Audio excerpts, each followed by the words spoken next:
everyone, welcome back. It's Candid Conversations with two professional photographers. So we got a lot of topics to talk about today. We're going to go back to the bucket, but I am Ron Lemerlin Photography based out of Western Massachusetts, and this is William Russell Photography based out of Western Massachusetts. But we travel everywhere. Exactly.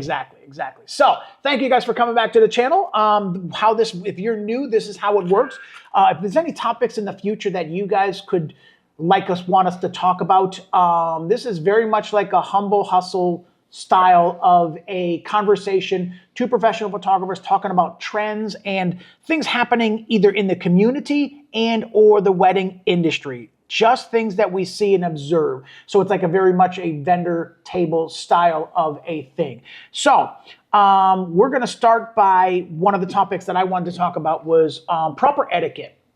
And proper etiquette, just in the wedding industry part of it, I feel is it's not enough of it there. Lacking. Lacking is a really good word. I feel like etiquette is lacking in the community. And it's all about not giving recognition, but acknowledging certain situations.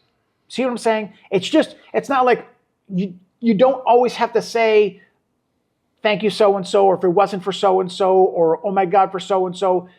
But acknowledging, like you and I had it happen to us the other day at the Coffee Connections meetup that we did. And somebody was there, and she was actually, when she was introducing her name to who she was, she actually recognized you and I as people that have helped her, her go-to people to help her. Right.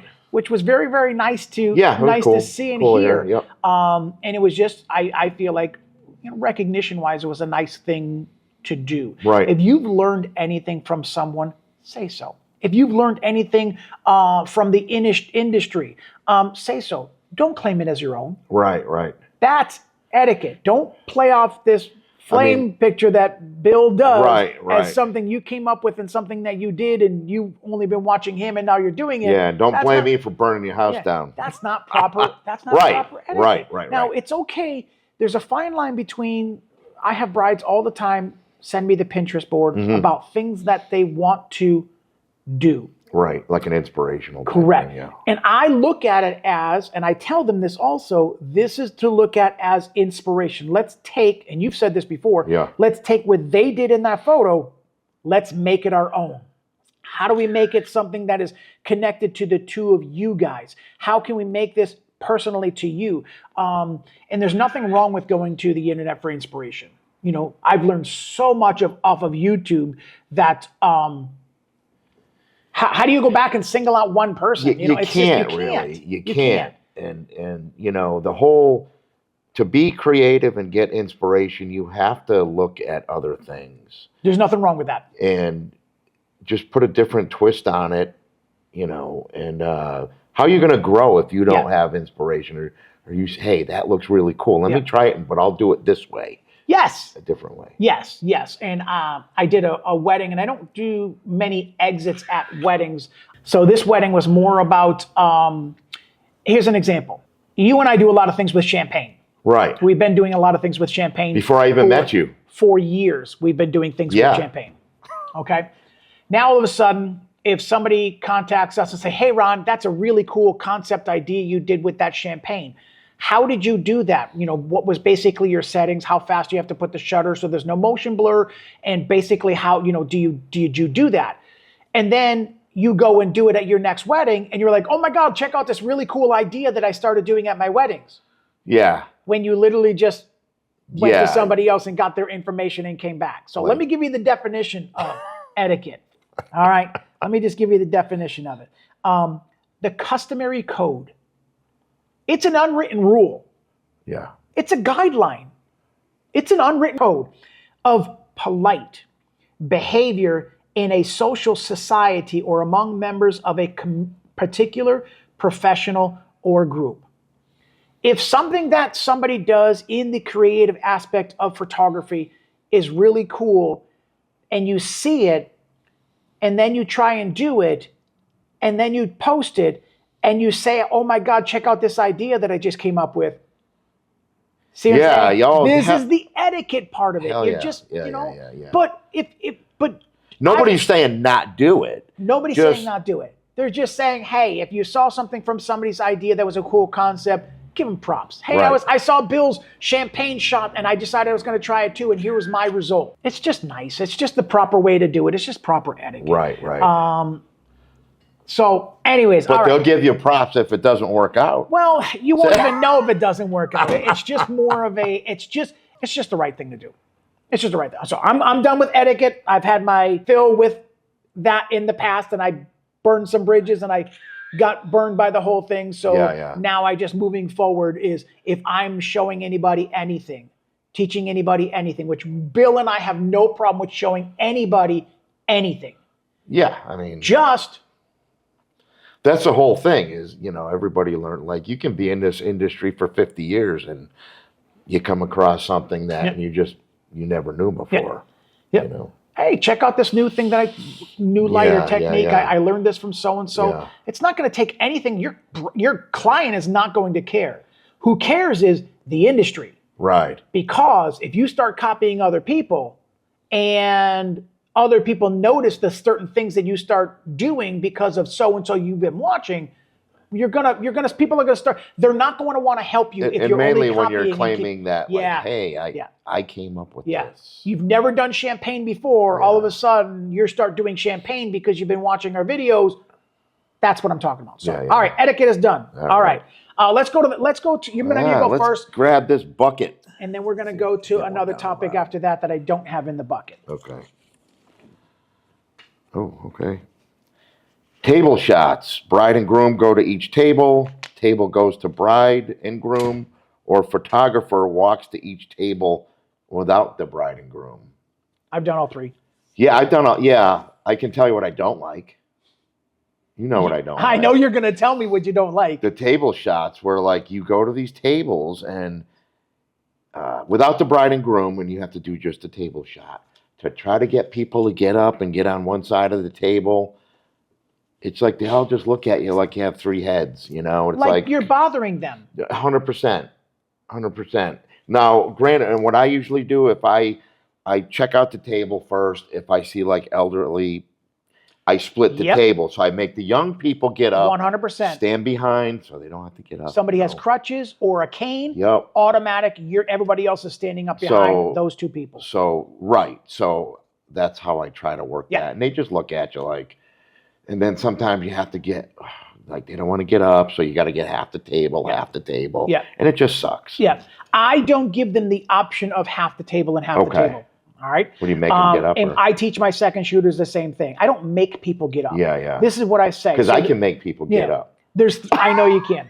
There's three options. Right. You either do each table by yourself without the bride and groom, you go around to each table with the bride and groom, or you do a table dash. And the bride and groom run around to each table playing a song in the background. So there's three options. I tell my brides all three options, and I give my bride the option of which one she wants, because people are not doing a receiving line anymore. Right. Like at the end of the wedding, they're going to, every person that was in the church walks by and says, hello, 45 minutes to your time. Easy. Yeah. So when the bride knows that, hey, let's go around to each table, I also still have to get the bride to hurry up just a little bit, because because now you're talking to each person. And so table dash is the most efficient. It's the hardest because sometimes people fall and it's fun, but sometimes it's people have a little bit too much alcohol and they trip over salad plates as they're running, and they're not supposed to be running. You're just supposed to get their kind of right. So that's the most efficient. I like when the bride and groom go to each table, because that. Then everybody has to get up. Yeah. Good point. Good point. They feel like, well, now I have to get up because it's them. So I found that some people will look at me, and this is how I walk up to the table. Hey, everyone, I know you're eating. I am so sorry, but I've got a job to do. I just need the four of you guys right here to stand up behind the four of those guys right here, just so I can get a table shot, because that's what the bride's required of me. Now, when I say that, anybody that hems and haw, I can say to them, take it up with the bride. Right. And if I've had a couple of drunk people say, well, what if I don't want to move? And this is what I say. Then you can stay there and I will photograph everybody else. I don't entertain that. Nonsense. I don't argue with that. I don't deal with that and stuff like that. Right. My job's already hard enough to get everything done. Right. I don't need Nonsense. Yeah, that stuff there. And So, I find a lot of times people are not at the table. Yep. Oh, that's the biggest Right? challenge. They're Yeah. either in the bathroom, they're at the Yeah. bar, Bars they're usually, BSing with somebody. Yeah. So they're not even, you have Yes. seats that are missing. Yeah. And then somebody, hey, my Yeah. husband's whatever. And this is what I say. As soon as he come comes back, come get me. Yeah. And that way they're also, I'm going to, okay, perfect. And I'll run over there. And I split the room half with my second shooter Right. and half with me. That All way, right. anything else on table No, shots? other than that, no, that's pretty much it. On camera flash, Yes, upwards kind of yep. thing like that. Yeah, I Yep, feel yep, like yep, yep. that was the You know, norm. yes. Walking around with another pole kind of thing like that. No, some people do, but it's kind of, I don't know. I feel it's too hard because you've got stands and legs and you've already got tables and chairs. You're already trying to get in between. maneuver Yeah, through and Yeah. so on camera. So, for all that. right, anything else? No. All right. My next topic is not in the bucket. This one is called an Irish exit. So I didn't know what this was. I've seen it done before, but I didn't know what it was. And I had to Google what it was. And it's just I did it at one of my bride's weddings. One of my weddings last year, the bride and groom have decided that they're going to, at 9 I o'clock. remember that. I think I remember that. You were there. Yes. They were going to go out the side door Yes. and not say goodbye to anybody. The night went on and they felt like they were having they were socially awkward. Right. Okay. And usually that's the reason why. The other reason is sometimes they have an early flight in the morning Right. So and they don't want to stay until 11 o'clock, even though they want to stay and have fun with everybody. So if you don't know what an Irish exit is, it's when you as a bride and groom decide that you're going to leave the event without saying goodbye to anybody. Or if you are a guest and you decide this is where the Irish exit is okay. I'm sure you've already talked to the bride during the day and you've already seen her. She's already came to your table doing table shots and stuff like that. She's in the middle of her dance floor with her wedding party, hooping, hollering, having a great time. And you walk up and try to say goodbye and you break the flow of the DJs trying to keep things on the dance floor. Or if you know she's busy talking with whoever. With whoever. And then, or you're standing there and there's 3 people in front of you saying goodbye also. Now, that's 15 minutes of the bride not dancing and having a good time. Easy, yeah. So, I'm in favor of an Irish exit when it comes to as a guest, and I am in favor of an Irish exit as a bride and groom. The bride and groom has to tell me. I need to know. Imagine if they didn't tell you. It's Yeah, happened where the bride was missing. It happened where one of the bride was missing for almost 35 minutes. Oh my goodness. And where she was trying to bustle her dress. Oh, okay. Okay. So it was later on in the night, the bustle came undone, so she had to go re-bustle. Okay. So she was gone for almost 40 minutes. Now, I've got a job that I'm trying to get things done. I'm trying to do pictures with the rings. I'm trying to do sunset You got a lot of pictures. stuff going on, you know. The sun does not stop. No, once it goes down, it's going down. If you're a bride and groom, just let your photographer know that, or even your DJ. Hey, I'm going to bustle my dress. I might be gone for a little while, just in case you're looking for me for cutting the cake, or sunset pictures, or ring pictures, or whatever. Yeah. Let us know. Yeah. All right. Irish exit. That's what it is. I am in favor for it. I think you don't want to take the bride off the dance floor when they're having a good time. No, why interrupt that? Yeah. You know, and I agree. Some people feel like they need to say goodbye, but you've already talked to them during the day. So in this instance, I feel like an Irish exit is okay as a guest. An Irish exit is okay for a bride and groom when you've got a venue, when you've got a flight you got to leave at. And if you have 4 o'clock in the 130 morning. guests or more, right? Like, Yeah. Even 75 guests, Yeah, just saying goodbye. It's an understandable situation. Sure. So I am in favor of it in certain situations. Glad you brought it up. All right, cool. Never really. All right, that was my turn. You pick. All right. I'm going to go down. Let's see. Advertising for a service that you do not normally do or have no experience with. Good or bad idea? Should you stay in your lane? I'm going to throw a scenario at you. Stay in your lane. All right. Okay, go ahead. Newborns. Yeah, I don't do that. Do you really want me touching your kid, putting them in a milk You jug? have an assistant that can help you with that. That I feel is for when people are trying to figure out what they want to do, that they'll photograph anything. Okay. Okay? And I'm not against it because you have to learn how to do newborns before you can figure out you're not good with newborns. Right. Now, here's my situation with newborns.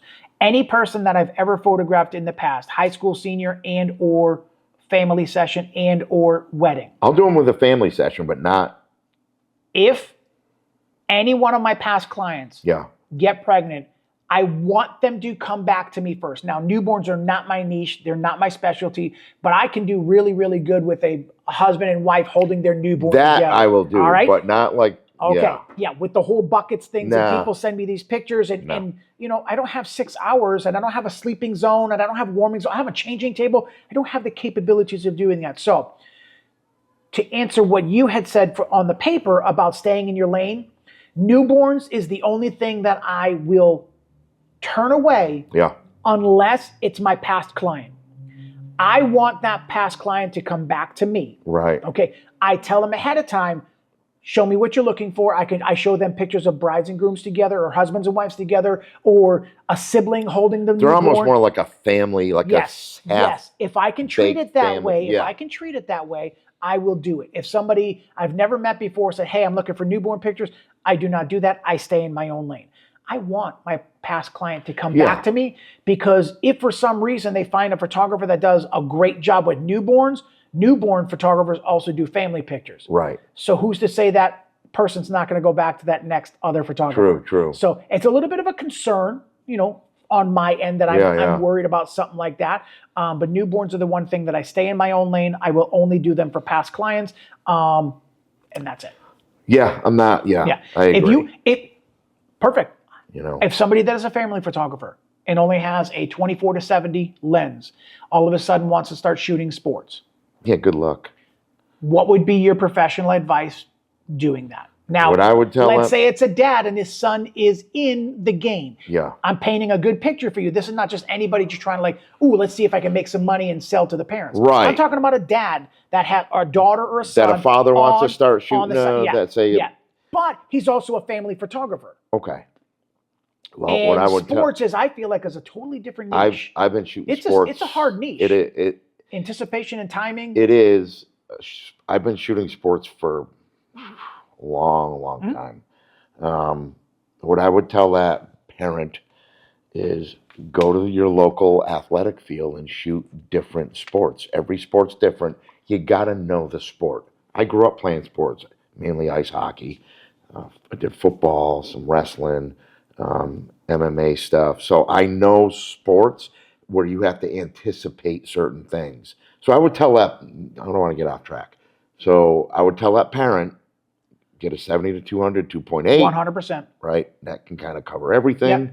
Yep. You don't need a super camera body. Nope. The lens is more important. Yep. And go out and just shoot stuff. Learn the sport. Yeah. Learn the sport. Yeah. Okay. Now, you don't think because you can shoot sports, you can shoot weddings. Great thought right there. Okay, and nice transition into that. And I spoke to somebody that's about where all this. the money is. It is, unless you're like, you're shooting pro NHL, type stuff. And I told somebody this the other day, okay? In a basketball game, how many times is that ball going to go up the court? So if you miss one thing, it's coming back. At a wedding, how many first kisses you got? One time, once. So how many walks down the aisle? One. And then basically two, but you're only getting one walking down, right, and one walking back. So if you blow it, you blow it. Yeah, and this is we've had this conversation before about if you just have that itch to do weddings because you think it's your next level. Stay away as long as you can. Shoot as many weddings as you can as a second shooter before you even consider it, because one bad wedding and one bad review, what bride and groom is going to say, let's hire this guy when he's got a bad review because his camera failed in the middle of the wedding. Or you only brought one camera. That's don't even get me started on that. That's just that. Work your way. How many weddings did you do before? How many weddings did you do before, or how long were you shooting before you got into the weddings? I already know my answer, because mine was not how long, it was how many. With just shooting with a camera? Like shooting Your anything? first wedding. Oh, first wedding. Oh, Christ. But before your first wedding. Before my first wedding, 10 years maybe? Okay. 7 years? Okay. Between there. All right. And I was shooting everything. Yeah. Like that camera would not leave like my car or my hands. Yep. It's kind of like how we are right now still. Kind of, you know? So the reason I say that is you and I have had this conversation. We do say this respectfully and professionally. The weddings can come, but you want to ease your way in very, very slowly. Yeah. You want to, if you jump right in and one bad experience, it's over. You're done. With social media, one bad review, one bad post about so-and-so photography, you're done. They're not going to hire you. Well, look at the sepia bride who's... And we're still talking about it today. Like that made that photographer's life a living hell. And we're still talking about it today. How many years ago was that? Right. Yeah, it's few. Yeah, at least 2 years ago that happened. And people are still talking about that. Yeah, because they remember it.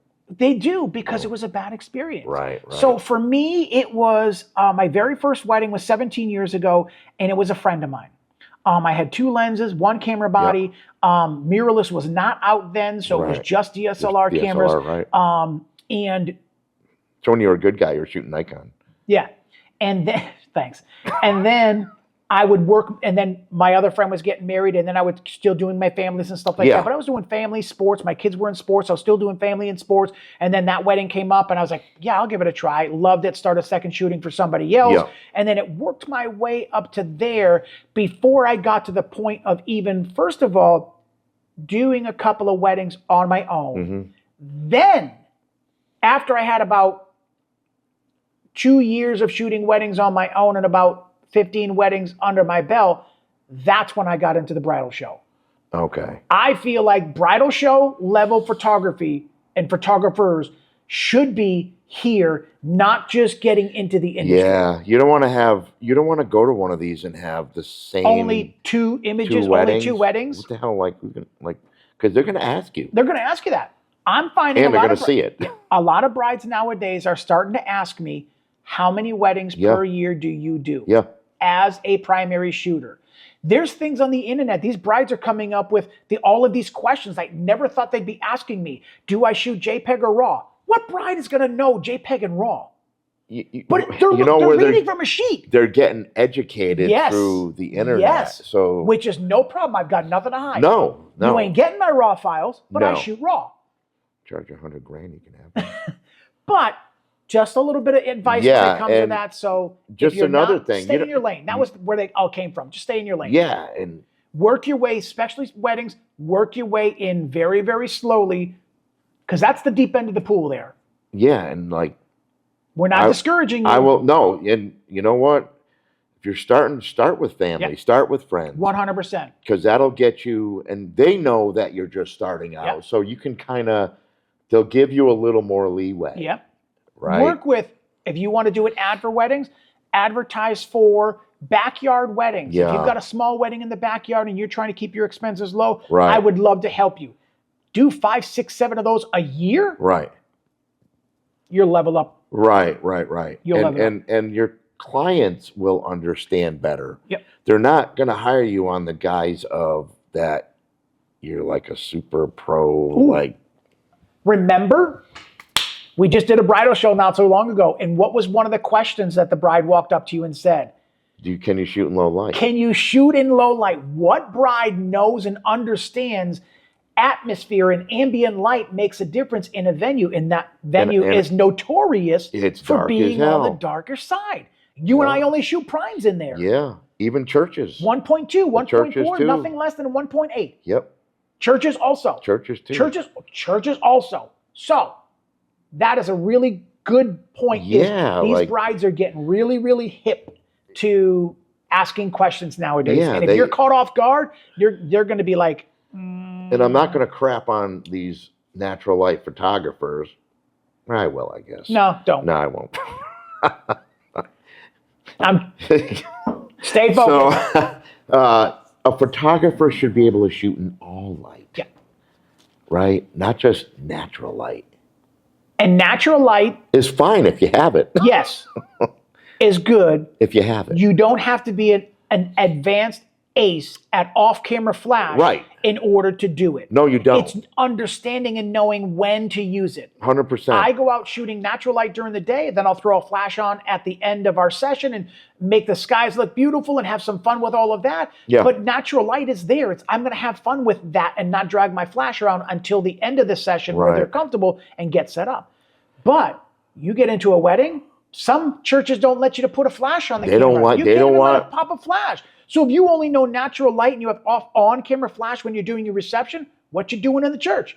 You're raising that to 60. I saw it at 6,400, 7,500, or whatever number, or higher. Yeah, and if you don't know how to edit, your images are going to come out a little like bit trash on the distorted side. Yeah, and and being the church too, you got to also bring the proper lenses. Yep. So you're not standing from media away the entire ceremony, like I saw the other week. Yeah. The entire ceremony, this photographer, this honest to God. Would you say within 4 feet of the bride and groom when they were doing their vows? It was within an easy 4 feet. Wow. The entire ceremony. Now, that brings up two things for me. First of all, and with a variable aperture lens, which is another. You know the bride and groom are aware of where that person is standing that close.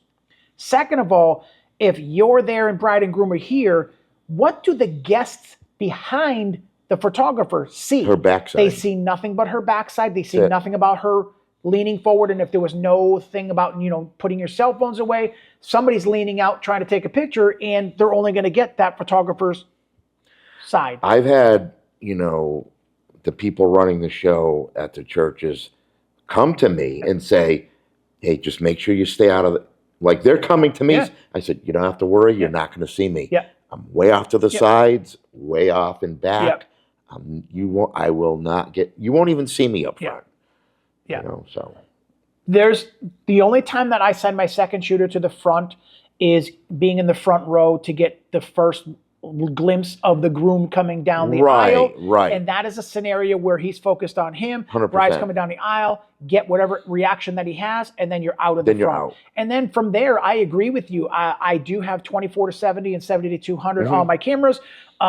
In the beginning, I will shoot 24-70 because I want to include the guests in the width of the church and everything else like that. The rest of that is 70-200 back about 30 feet. I'm telling you, Ron, it was the whole thing. And I was like, oh my God. God, we went on a rant with that one. Holy cow. All right, is it my turn? Yeah. All right, we're going to do one more here. Perfect. Let's take this one because this is a wider one, so I know it's Bill's.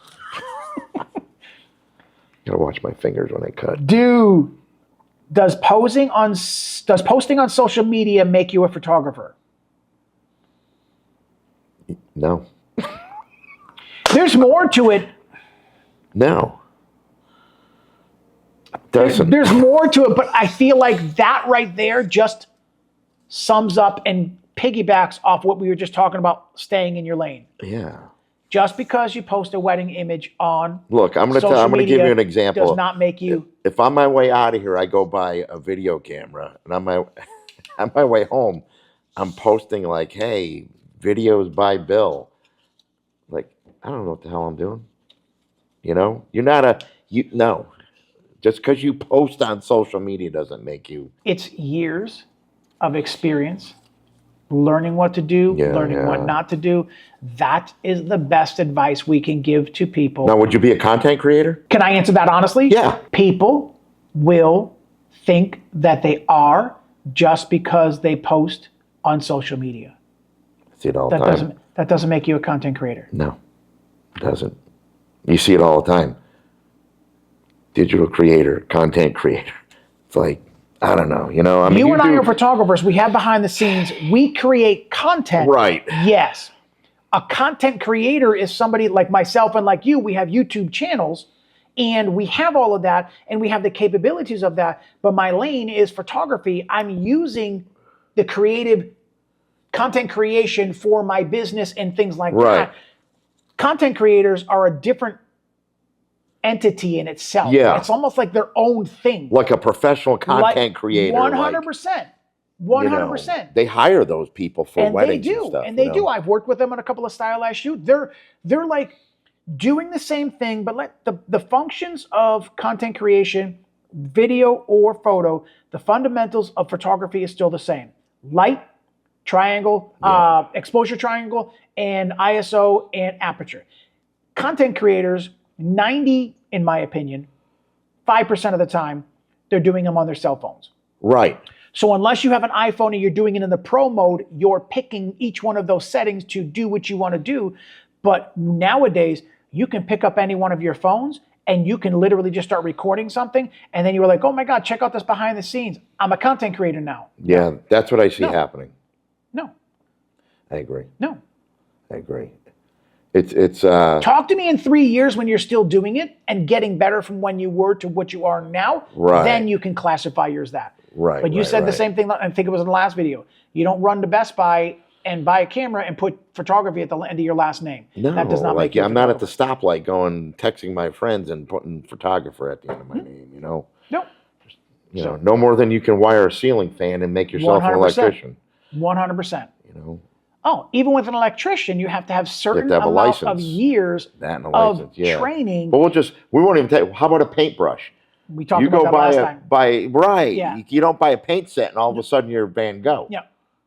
No. Or Bob Ross. This is my observation to all of this. Yeah. People don't have patience anymore. Yeah, you're right. They want it immediately. now. They want it right now. It's like that whole Charlie and the Chocolate Factory mentality of I want it now mentality. And people feel like it needs to be instant. And it's not. It is years of hard work, dedication, mistakes made, lessons learned, and still diligently over the years, pushing, getting through, adjusting your craft, strengthening your craft, making your craft better, then put your name at the end of that, and then you're going to see yourself in there. Right. I agree. Yeah. It's just people want things nowadays. They want things right away, instead of going through the trials and tribulations. Now, can things happen faster they can. Nowadays than what had happened for me and you? Sure. Absolutely, 100%. Like you're going to get these people that are just 100%. Yeah, you're going to get some people that are just University. anomalies, and like you're going to get somebody that picks up a camera. Also, there's more knowledge accessible to us nowadays. Yes. Like back when I first started, my son was born in 2000, so 2001, 2000, I put a camera in my hand. There was only magazines then and books then. It wasn't even like internet legit where you can Google There were anything. no videos on how to do stuff. I had to buy a book that had a DVD inside of it and watch all of that. DVD, that's funny. And Fro Knows Photo. Right. Yeah. I feel like we're talking about etiquette. Yeah. Here's proper etiquette. Fro Knows Photo, I've been following that man for years. Yeah. That guy is top notch when it comes to knowledge. Yeah.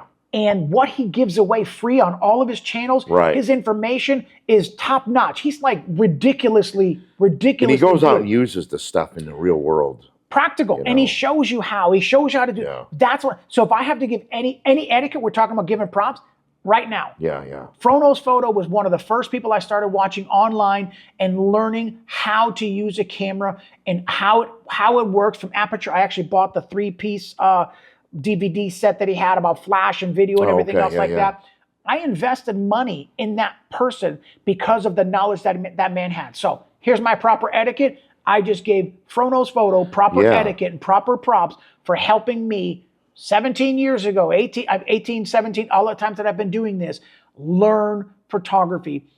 And what you do is you take a piece from all of these people and put it under your umbrella, you know, and now, you don't watch a newborn photographer on YouTube and try and do weddings.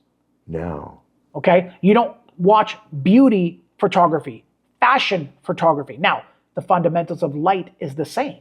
It is. Okay? Hard light, soft light, all that's still the same. Proper exposure, all that's still the same. But the style of beauty photography and fashion photography is completely different than weddings. Completely different to weddings. I wouldn't have a clue, you know. No, neither would I. Do that, you know. Leave that to the people that do that. Stay in your lane. I think that's. You know what I mean? Not that you can't venture out and on your try own. And like after this, if you were going to go do a whatever, a fashion thing Yeah. on your own. Yeah. But like, I'm not a fashion photographer. Like, look at me. Yeah. How about this? You bought a camera. You want to do sports. Go to the Boston Red Sox. See if they let you on the field. Good luck.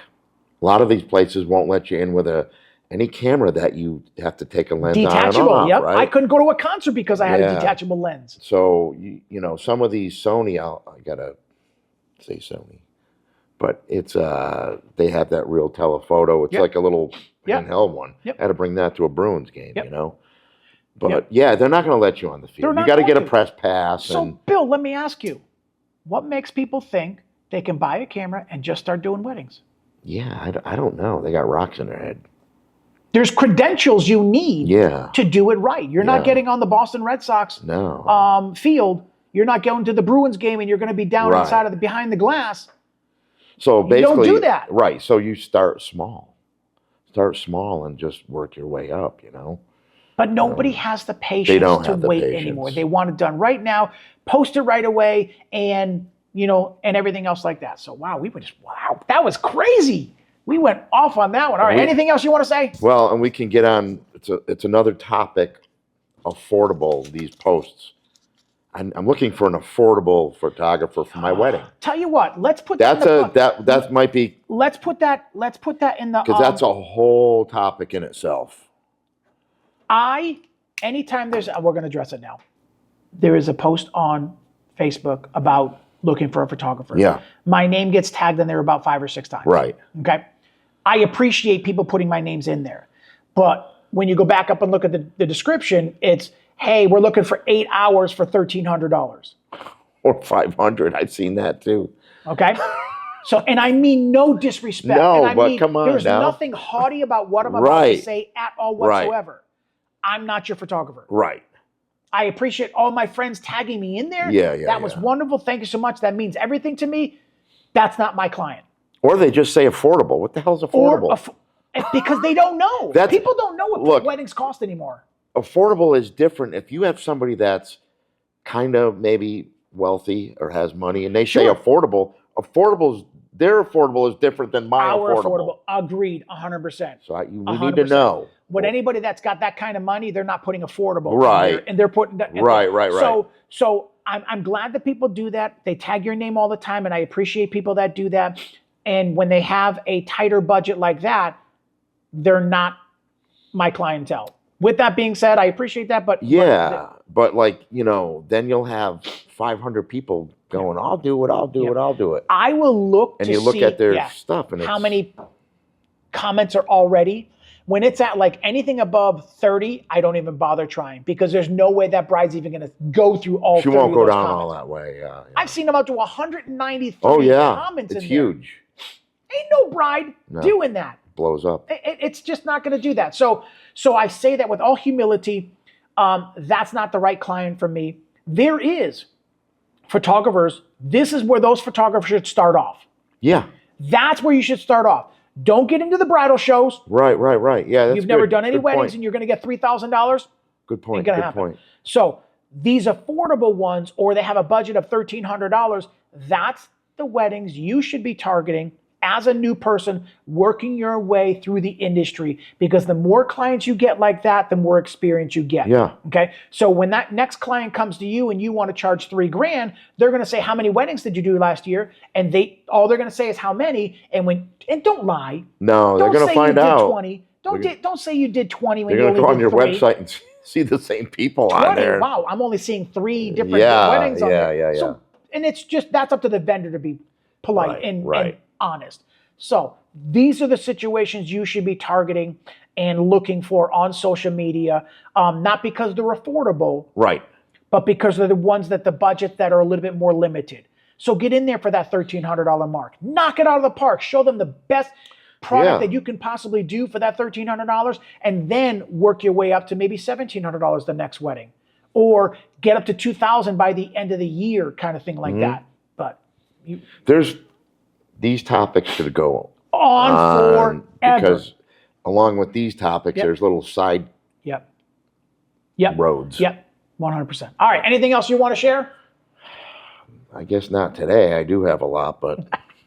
You know how it is. We'll save it for the next one. So again, thank you guys for coming back to the channel. Bill and I really appreciate the time. This is just candid conversations with two professional photographers about trends and things that we see happening in the industry. And we're starting to see a lot other podcasts that are doing this.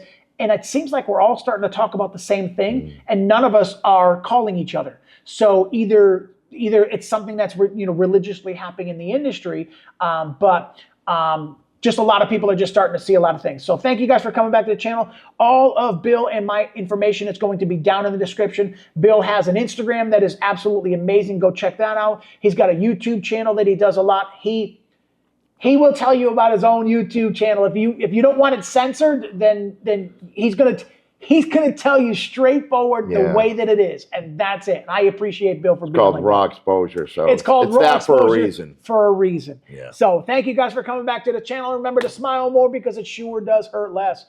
Peace.